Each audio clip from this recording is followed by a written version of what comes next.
Tunye, tunyenye, tunye, tunyenye, tunye, tunyenye.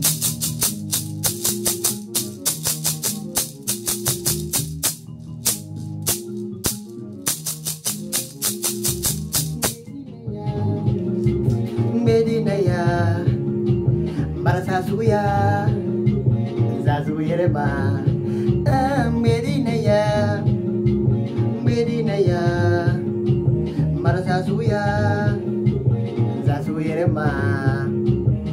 Histoire raconte, Kini, Tali, Tali, Kini, Tali, Tali, Talio, Talio. Bonsoir à toutes et à tous, j'espère que vous allez bien. En tout cas, je le souhaite de tout mon cœur. Que le bon Dieu accepte nos prières et purifie nos cœurs. Que le Créateur redonne la santé à ceux qui sont malades. En parlant de maladie, cher tout le monde, la Covid-19, puisque maintenant il paraît qu'on dit la Covid. La Covid-19 continue à se propager en nous prenant nos êtres chers. Respectons les gestes barrières. Gloire à Dieu notre Créateur, unique détenteur des astres et des êtres, celui qui nous recommande à nous, paroliers, de ne pas falsifier l'histoire des peuples. Gloire aux ancêtres qui nous ont légué cette terre riche et diverse. On dit souvent que chaque rivière a sa propre source. Je demande donc la parole à vous, mes aînés, et vous prie de me pardonner pour toute parole qui, indépendamment de ma volonté, vous offenserait. Je vous prie de pardonner mon jeune âge. Alors, cher tout le monde, comme d'habitude, nous allons essayer d'établir une connexion Internet 10G entre vos oreilles et mon guichet unique de parole, même si le réseau nous a empêché de faire le live aujourd'hui. Mais quand je dis Mazaplou, vous répondez pour créer une bonne ambiance autour de vous, chez vous, mais aussi vous mettez en commentaire pour que je sache qu'on est connecté malgré le mauvais réseau, malgré la mauvaise connexion. Quand je dis Mazaplou, vous répondez Ao. Mazaplou. Ao. Mazaplou. Ao. Ce soir, je vais vous raconter une histoire. Une autre histoire de mes histoires. Une autre histoire du royaume de Soumbrakoba. Cette histoire sera accompagnée donc par les douces mélodies d'un instrument.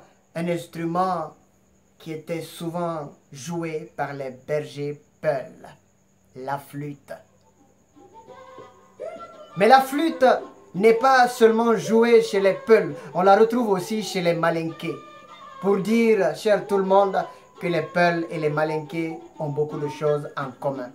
L'histoire de ce soir sera accompagnée par la flûte soufflée par un grand artiste, un digne fils du pays des hommes intègres, le Burkina Faso. Je veux parler ici de Diarra Ouanou.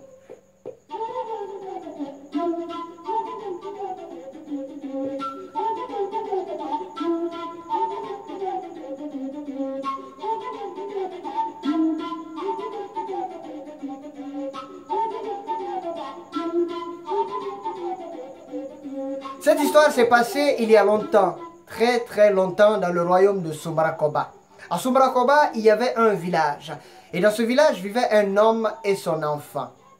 Quand l'enfant avait grandi un peu, on le rasait régulièrement la tête. Un jour, l'enfant dit à son père, « Papa, tu as l'habitude de me raser la tête. À partir d'aujourd'hui, tu ne me raseras plus la tête jusqu'au jour de mon mariage. De plus, je ne me marierai qu'avec une femme qui a déjà eu 2 enfants de son premier mariage.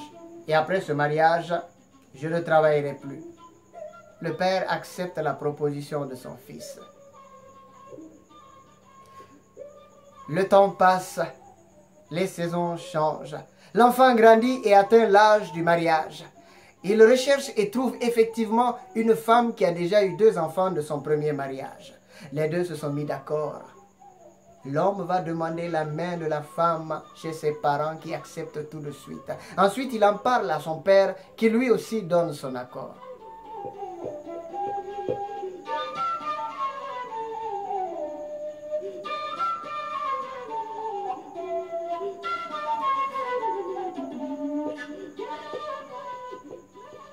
Il se marie et le jour même du mariage, on lui rase la tête en laissant 4 touffes de cheveux. Une touffe au-dessus du front, une de chaque côté du crâne et une quatrième sur la nuque. Il avait précisé qu'après son mariage, il ne travaillerait plus. C'est avec cette idée dans la tête qu'il prend un sac et se rend chez le chef du village. Arrivé chez le chef du village, il s'adresse à ce dernier en ces termes. « Chef, je suis venu te voir. As-tu remarqué que j'ai la tête rasée ?»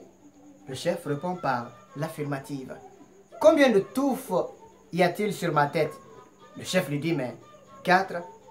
Alors le jeune poursuit en disant, « Chaque touffe de cheveux a un signe particulier, très très particulier. Si tu arrives à trouver le sens de chacune de ces touffes, coupe-moi la tête. Mais si tu n'y arrives pas, regarde ce sac vide. Tu le rempliras de fonio avec lequel je vais nourrir ma famille. » Le chef retorque en disant qu'il avait déjà eu à faire face à plusieurs énigmes et qu'il s'en était sorti sans difficulté. Et il commence à réfléchir du matin jusqu'au soir en vain. Il finit par donner l'ordre à ses serviteurs de remplir le sac du jeune homme. Ce qui fut fait. Le jeune homme se retourne chez lui avec le sac rempli de fonio. Quelques mois plus tard, la femme donne un enfant à son mari. Mais par la suite, dès qu'après, avec sa famille, il a fini le fonio, il se retourne chez le chef de village avec son sac vide et utilisant toujours le même stratagème. Tant et si bien que c'est le chef qui nourrit maintenant sa famille. Le chef avait une fille qui avait remarqué le manège de cet homme. Un jour, elle demande à son père s'il était devenu l'esclave de ce dernier. Son père lui dit que cette situation la dépassait. Ce que moi, en tant qu'homme, je n'ai pas pu trouver, ce n'est pas toi, une fille, qui va essayer cela. La fille se tait et part. Quelque temps après, elle cherche du miel avec lequel elle prendrait sa revanche contre cet homme. Et un jour, elle attend l'homme à quelques pas de la concession. Dès que l'homme arrive, elle lui tend une calebasse remplie d'une liqueur qu'elle avait préparée à partir de ce miel. Il faisait chaud, tellement chaud, et l'homme avait tellement soif qu'il a bu toute la liqueur de la calebasse d'un seul trait, et il ne se possédait plus. Et la fille s'approche de lui en lui disant, « Mais pourquoi tu t'es rasé la tête en laissant que 4 touffes de cheveux ?» Et l'homme répond en disant, « Même mon pépère ne le sais pas. Pourquoi veux-tu que je te le dise à toi? » Et la fille dit, « Ah, donc, tu ne peux pas le dire à quelqu'un? » Je peux le dire à quelqu'un, mais pas à n'importe qui.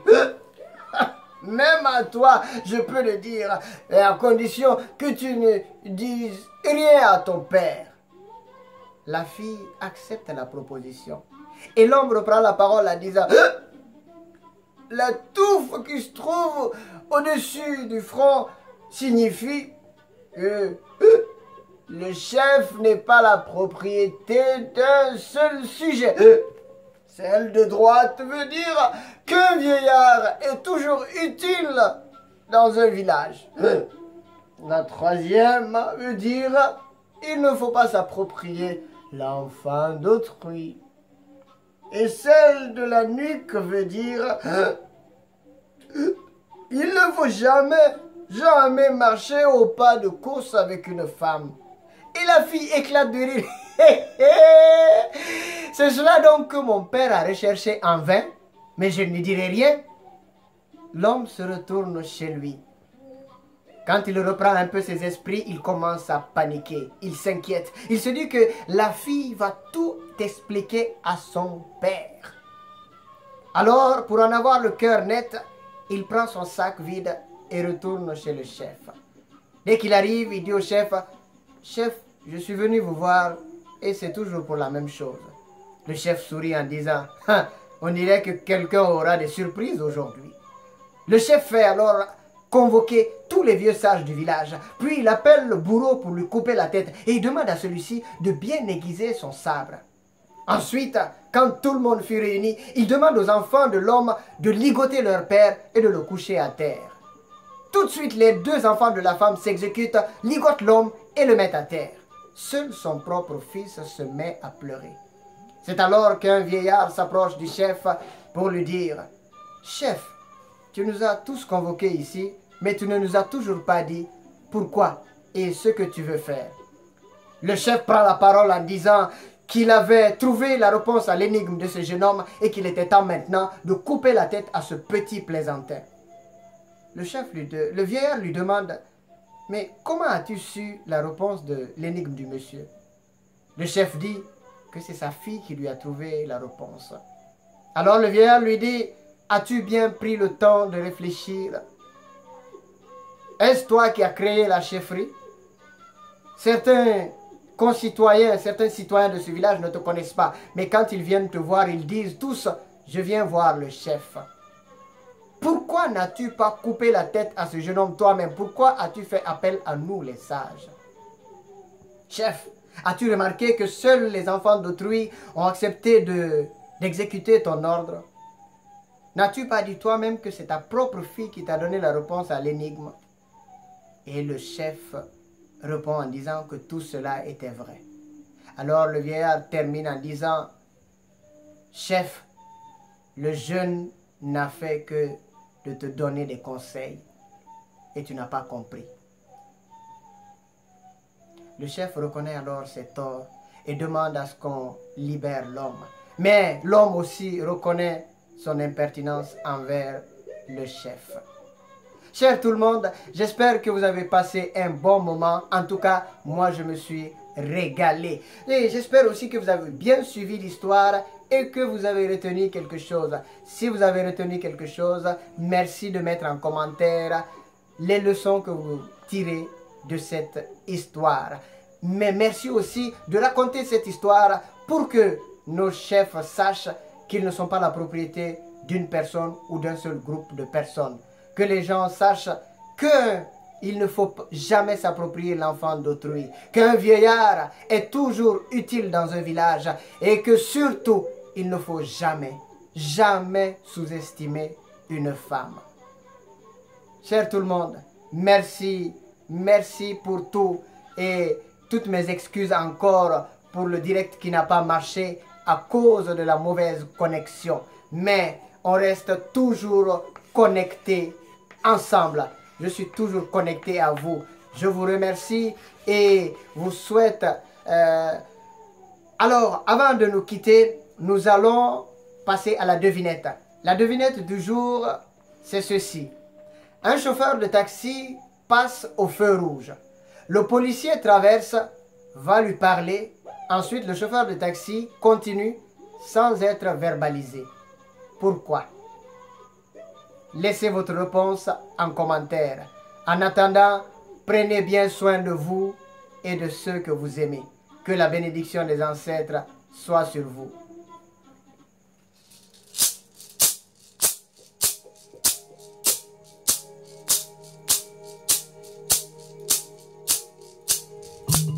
Tuñe, tuñeñe, tuñe, tuñeñe, tuñe, tuñeñe, tuñe, tuñeñe.